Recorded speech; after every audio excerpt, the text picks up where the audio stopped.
Okay, let's assume for the sake of argument you are completely devoid of any clue about what happened in part 1. I'm Reese, your Jean of all trades, and if any of you out there so much as breathe the name Robin Williams, you're getting a shot to the kidneys. Anywho, let's recap. Tab G, Surfer Clock, and Tower Girl were reviewing the Haunted Mansion ride at Walt Disney World's Magic Kingdom. But Tab G, being the giant wuss that he is all, "Afraid the Haunted Mansion's gonna get me!" So they talked the history and some of the ride before Tab G screamed like a little girl and ran out of the studio. Now we're not sure if Tab G's gonna come back, because if he doesn't, I lose 75 grand to Doug the Griffin. Thank you, Mr. Exposition. What are we gonna do? I don't know. I guess we could finish the podcast, but I'd feel bad doing it without him. Maybe he didn't actually run away. Maybe he just forgot his hat. No, Reese. Tab G never forgets his hat. Whatever. Sorry about that. That's embarrassing. Tab G, you came back! We thought you'd left us for good. Well, sure, I may have ran away like a trouser-soiling coward, but it'd take more than a run-through of the Haunted Mansion to scare me off for good. But your hat. Oh, yeah. Forgot it, my bad. But you never forget your hat. I don't? Huh. Well, first time for everything, I guess. So, are we gonna finish the review? Hey, as long as my name is Tap G, this ride is gonna get the WTA treatment. Right, Surfer Clock? Remember, we're in this together. Sounds good to me. But where did we leave off? Beats me. I blocked out that memory already. We left off at the seance room. Right. Finally, you enter the seance room, home to the mysterious Madame Leota, the spirit in the crystal ball. Her face is played by Imagineer Leota Toombs. Boy, choice casting, huh? Hand-selected by Walt Disney himself. The only problem was her high-pitched voice was unnatural for the creepy room. Instead, Disney called in Eleanor Audley, whom you may remember as Cinderella's wicked stepmother and Sleeping Beauty's Maleficent. In the 2003 movie, she's played by Jennifer Tilly. Wait. You mean... I'm not worried, Joe. You'll think of something. Jennifer Tilly? Yeah, there's a scary, foreboding voice. I know, right? Following that is the ballroom. We see the spirits awakened by Madame Leota, all having a jolly gay time partying like it's 999. Ghosts in the house. Swinging on the chandelier, blowing out the birthday candles, playing the organ, or even dueling with pistols. It's a wonderful afterlife, isn't it? The ghosts look pretty ghostly thanks to an age-old parlor trick called Pepper's Ghost. Actual animatronics of the ghosts are beneath the ride track, and reflected images appear to be in the ballroom. The only downside is the images are reversed, because the dancing couples you see were programmed to waltz accurately. But the flipped image makes it look like the ladies are leading. Sounds fun, right? Well, not all the ghosts are in such high spirits. After that is the attic scene, the home to the ghost bride. Among the clutter, you'll see numerous portraits of the bride and her ex-husbands. And as you pass, you notice their heads eerily disappear. Then she appears in the corner, grinning, exchanging her bridal bouquet for an axe, as she stares at you. Though the ride's storyline is pretty ambiguous, there's one thing that's clear. The Ghost Bride then kills you. You heard right! The Ghost Bride kills you! Seriously, how is this a family-friendly ride?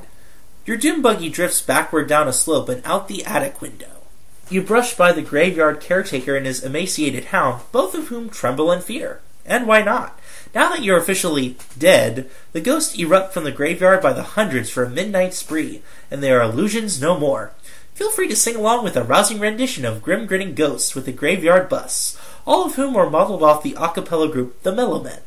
The decapitated mustachioed bust is a likeness of Thurl Ravenscroft, better known as Fritz the Parrot in the Tiki Room, Buff the Buffalo in the Country Bear Jamboree, the singer of You're a Mean One, Mr. Grinch, and Tony the Tiger of Frosted Flakes fame.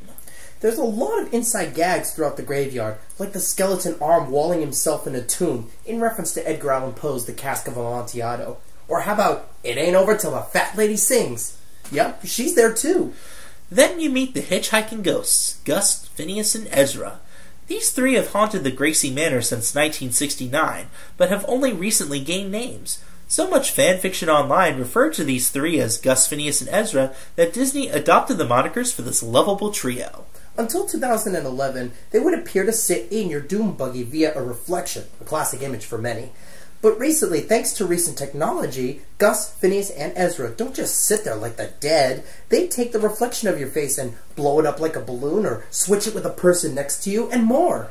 And so, alas, your journey into the Haunted Mansion comes to an end, though not without an invitation back. See, with 999 ghosts already taking up residence, there's always room for one more. Just remember to bring your death certificate. As you exit, there's a few more surprises, like the tombs on the left whose names are clever plays on words. Beyond that is the pet cemetery, where one of the grave markers dedicates the passing of a beloved amphibian from the now-defunct Fantasyland ride that Winnie the Pooh took over.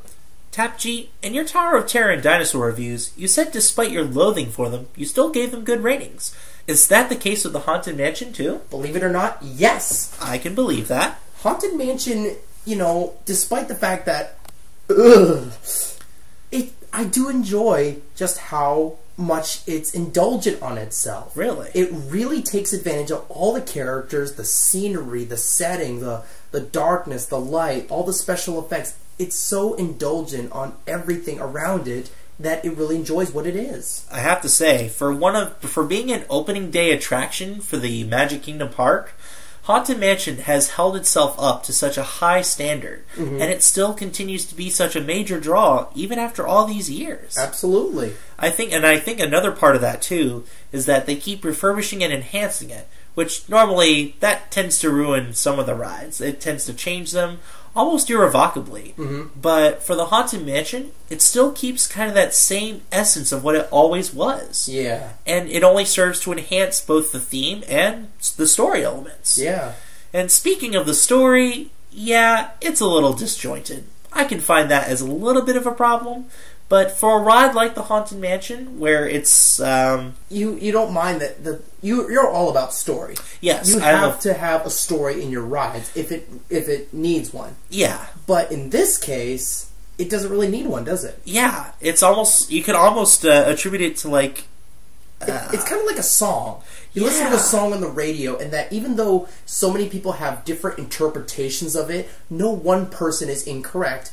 Yeah, there's plenty of people out there who say, I know the real story of the Haunted Mansion, and there's dozens of them from Disney, but that's no fault for it, I don't think. Yeah, it's one where I can actually give a pass to sort of the disjointed story it is. You kind of flow through the house, and it's really almost like a house tour. And you mentioned it was like a song, correct? Yeah. Speaking of songs, Grim Grinning Ghosts. Now, if that is not just one of the best theme park songs, it even made our top 10 countdown, and that was for good reason. I have to really credit Exitencio for just the colorful words that he used, not just in the song Grim Grinning Ghosts, like when you hear the knell of a requiem bell, but also he's the one who came up with all those great words like the disquieting metamorphosis and the an aura of foreboding betrays, all that stuff he says in the...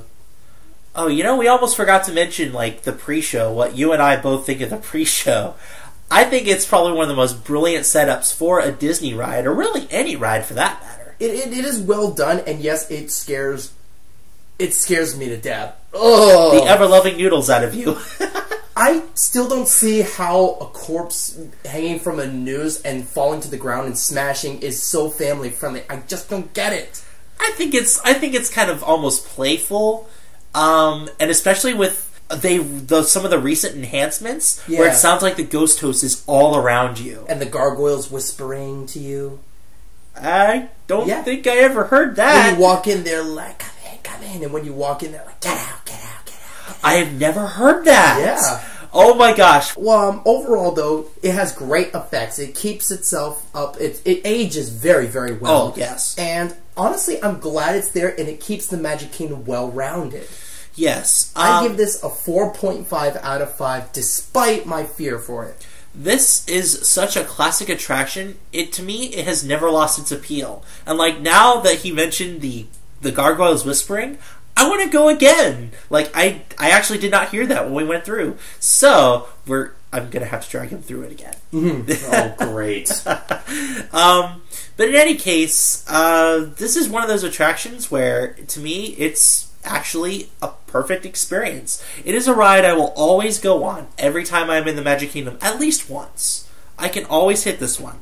So I think, for the first time in What's the Attraction history, Surfer Clock is going with a 5 out of 5 for the Haunted Mansion. 5 out of 5 from Surfer Clock. And a 4.5 out of 5 from Tap G. The Haunted Mansion does require those in scooters and wheelchairs to transfer into the Doom Buggy. And always remember, children under 7 must be accompanied by someone who's at least 14 or older.